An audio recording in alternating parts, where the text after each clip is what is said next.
Welcome back. This is podcast 4, week 2, and today we're going to talk about Congress. It's one of my favorite subjects, really, because Congress, of course, is the lawmaking branch of government, so it's both the place where many great things in our nation's history have been accomplished, but, on the other hand, it's the place where many great things have gone to die.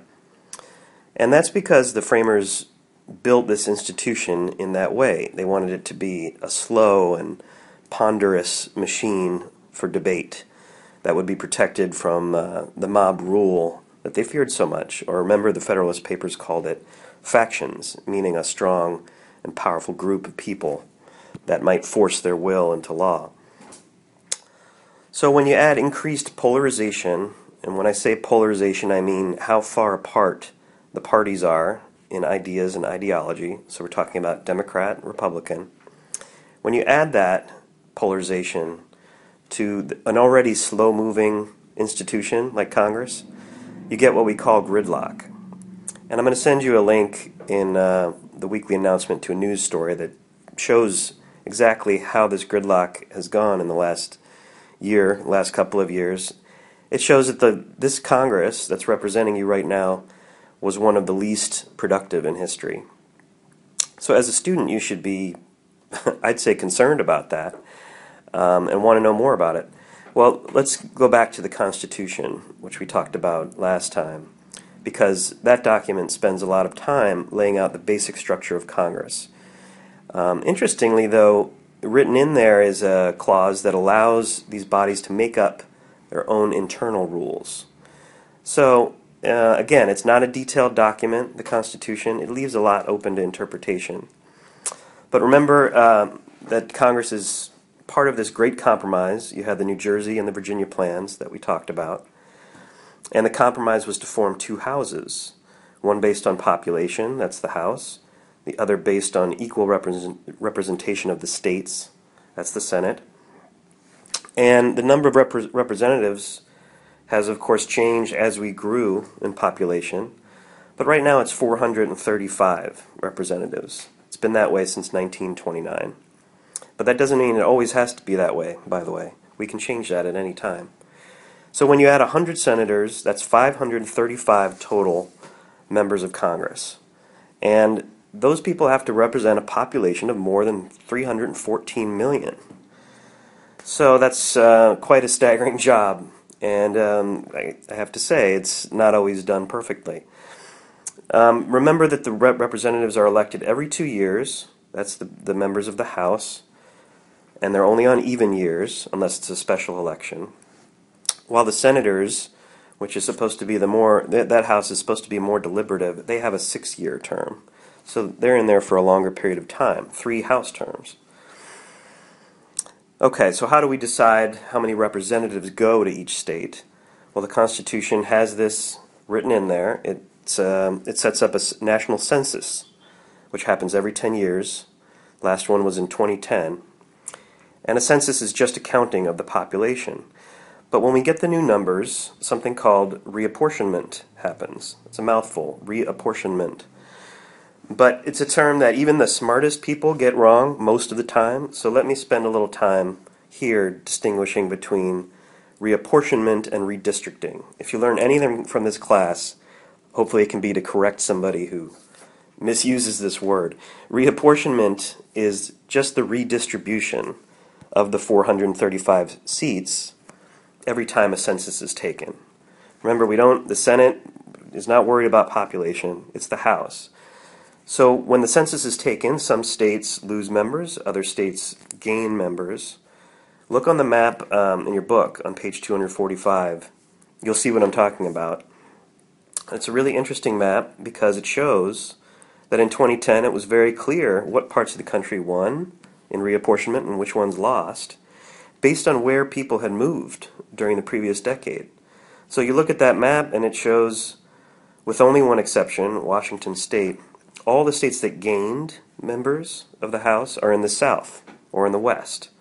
All the states that lost members were in the Northeast or the Midwest, with the exception, I think, of Louisiana. But really those regions lost the most, the Northeast. That's where people were moving from.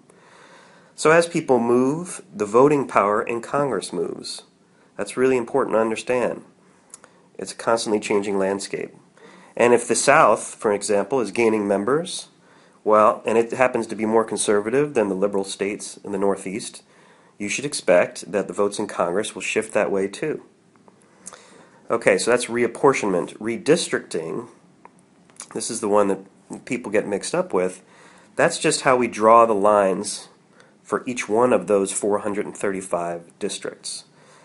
And believe me, there's a lot involved. There's a lot at stake in line drawing. You wouldn't think there would be, but there is. That's traditionally left up to the state legislatures. You can imagine that when you leave things up to the state legislatures, which are controlled by one party or another, then the lines are going to be drawn to benefit one party more than another, rather than based on, say, a fair representation based on geography or city lines or something like that. Now in California, because we passed a law, Prop 11, recently, for a nonpartisan citizens redistricting commission, we no longer do this in the state legislature. And this is just my opinion, but I think that's a better system that leaves less room for error under the formerly partisan system of doing it by the state legislators. Okay, so in lawmaking in Congress, we have this very deliberative review process. You guys should know the basics. A lot of this is high school civics, but you know, if you didn't learn it then, you need to learn it now. So go through your book and look at the diagram, especially on page 257, because you need to know the pathway of a bill.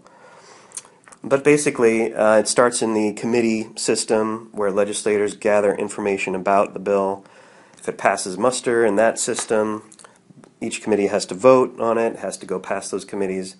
Then it reaches the floor of the House and the floor of the Senate where it gets a vote. Of course, remember that the Speaker of the House, and that is a member of the party that controls the most seats in the House. Right now, that's the Republicans. The Speaker of the House decides what gets to come to the floor and what doesn't. So that's quite a bit of power invested in that one person. Now, once a bill is passed, as you know, the President must sign it or veto it. If he signs it, it becomes law. If he vetoes it, it comes back to Congress, and to override that veto, they have to pass it again by 2/3 or a supermajority. It's a pretty high bar to get 2/3 of legislators to agree. It almost never happens these days. So, in practice, this sounds like a great idea, but, or I should say, in theory, it sounds like a great idea. In practice, we have what I call a lot of veto points. I don't think that term's in your book, but I'm using it because it's basically a political science term that means blockades to moving forward, veto points. So let me detail a few of these veto points. First, it might kind of shock you, because you might have thought we were operating on a majority rule system where you need just more than 50% of legislators to agree on something. But actually, we need 60 of the 100 senators in the Senate to agree to let a bill go forward. 60. So guess what? Neither the Democrats nor the Republicans have 60 senators. It's currently a split, 55-45 for the Democrats. So make sure you read that first module in the chapter about the filibuster. The filibuster is the rule that says that the Senate has imposed on itself that requires these 60 senators to agree before debate is closed on a bill, and then it goes to a final vote. That term is called cloture. C-L-O-T-U-R-E, cloture. So this was a tool, the filibuster, used pretty rarely until recently, but now it's been used by the minority party to pretty much block any bill it disagrees with.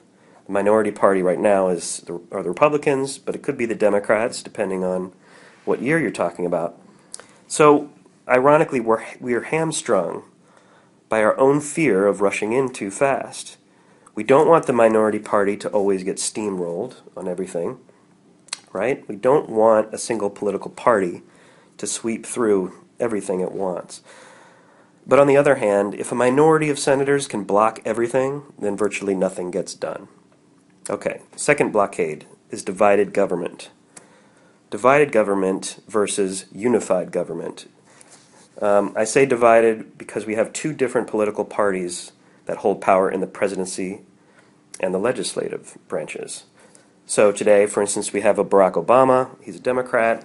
He's in the White House until 2016, but we have a Republican majority in the House, at least until the next election in 2014. But there's no indication that that's going to change in 2014 if you're following these congressional races. So when you have two different parties that are increasingly far apart on important issues, maybe it's immigration reform or how to solve the budget deficit, it's going to be very difficult to find a compromise. So we have had unified government in the past. In fact, when Obama started his presidency in 2008, then it becomes much easier to pass laws. But right now, we do not have that condition. So it's a serious blockade to Congress doing what maybe its constituents want it to do. Third blockade, incumbency rate, paired with no term limits. This is in your book. Incumbency is just a term meaning that a legislator is already in office and running for re-election. He or she is the incumbent. And there's a table in your book, 11.1, that's on page 251, and it shows how often people who already hold office get reelected. Well, you should be able to see it's almost always above 90% in the House. If you looked at how often do seats switch from one party to another, it's even more rare. So even if you want a dramatic change, let's say the House and the Senate aren't doing what you want it to do, it's very difficult given that incumbency rate and the fact that there's no limit to how many terms each incumbent can run for. Very difficult to change the makeup of the House quickly. Okay, fourth blockade is basically just partisan politics and political culture. Now, I've spent a lot of time at Berkeley listening to former legislators and old political operatives. They've been around since the 50s or 60s. They talk about a time when Democrats and Republicans in Washington actually socialized and, maybe had dinner together or had a drink. And you shouldn't dismiss this as the importance of this, because they all agree, these guys from the 50s and 60s, that around the 1980s or 90s, things became a lot more rancorous, and people stopped coming over to each other's houses, the dinners stopped. So these people did not know each other personally as much as they did in the past. So you can imagine there's going to be less compromise between people who do not know each other, who aren't friends, who haven't seen each other socially or feel any sense of shared responsibility for solutions. So I'll leave you with a few things to ponder, as usual. First, what could be changed about the structure of Congress? And I'm not talking about the people, I'm talking about the rules, the way, some of the blockades I just talked about. How might you change that to make Congress more attentive to the public's need to solve social problems, to get things done? And more importantly, does the change you're thinking of require a constitutional amendment? If it does, how are you going to get 2/3 of Congress to agree to it? That's a mouthful. That's a big question. All right, second, you're going to talk a little bit about your own members of Congress, people who represent you in your forum assignments. So I'd like to know what you think is a more important function for that person. The trustee model, you should look this up in your book if you're confused about it. Trustee means he or she is voting his or her conscience and in the national interest, or the instructed delegate model, where he or she is voting what they think the opinion of the majority of their constituents are. Try to figure out what role you think your member of Congress is playing, and is it contributing to the lockup in Congress? If so, how would you change that? Thanks, and I'll see you next time.